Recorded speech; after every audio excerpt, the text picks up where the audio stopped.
Hi folks, my name's Jeff Rugrock.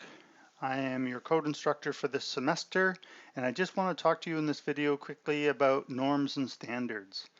It's important to know that if you're able to pull a rabbit out of your hat, you're getting into what I call normative territory.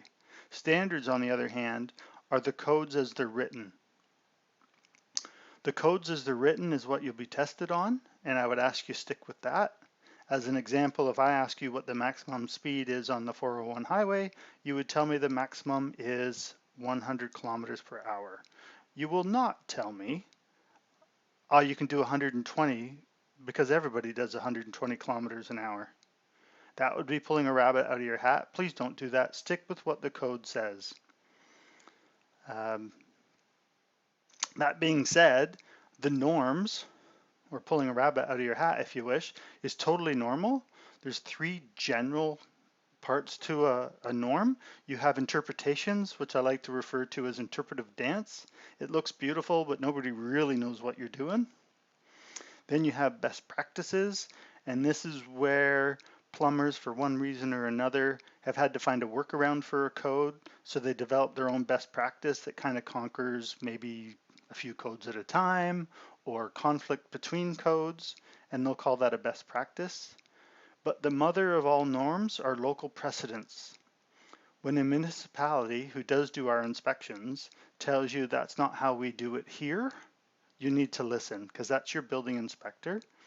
Most often, local precedents are quite a bit more stringent than the Ontario Building Code, and so you would go with that. They're not always. Sometimes they are cheats of some sort or trick that just become normal and the inspector will let it go. But watch for those. So, and remember, in this course, you got to read the road signs. That being said, I'll have some examples here for you. Here's an example of a norm. This comes straight from industry. A few things to know here about, and this is color coding. For many of your drawings, you might like to do some color codes. If you use blue, you might automatically think, well, that's cold water, because a lot of cold water piping comes as blue.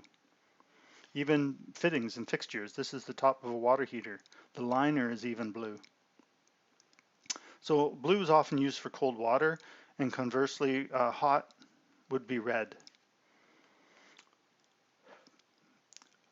For sewer pipes, if you see a big pile of blue and green pipes next to a construction site, this will be your water service pipe in blue, and this will be your sewer in green.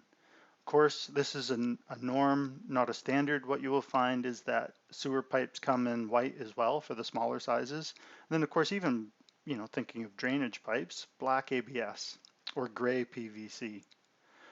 But as a rule, sewer pipes are often green when they're outside. And then yellow. Yellow is fairly common color for fuel gases such as propane and natural gas.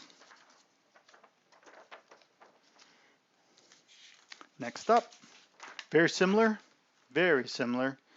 is municipal services, and these are the paint colors a municipality would use. So this would be a local precedent.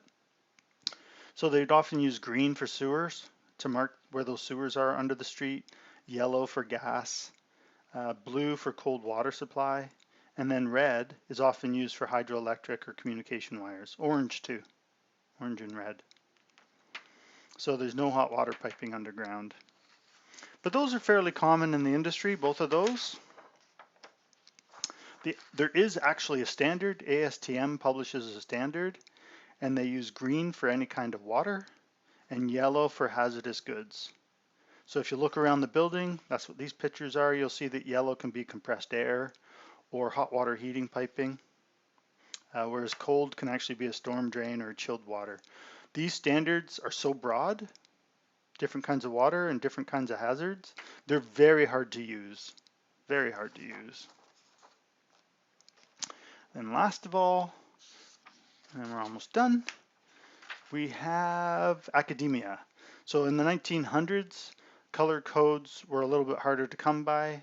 Plastics weren't all that popular, and color through plastics even less so. So green was often used in those days as for venting piping, and blue was used for storm sewage or rainwater, those sorts of things, and red was used for drain piping. Again, these are relegated to the classroom. You will not find these in the industry anywhere, uh, but that gives you a sense of how broad norms and standards can differentiate from one another and be out of whack.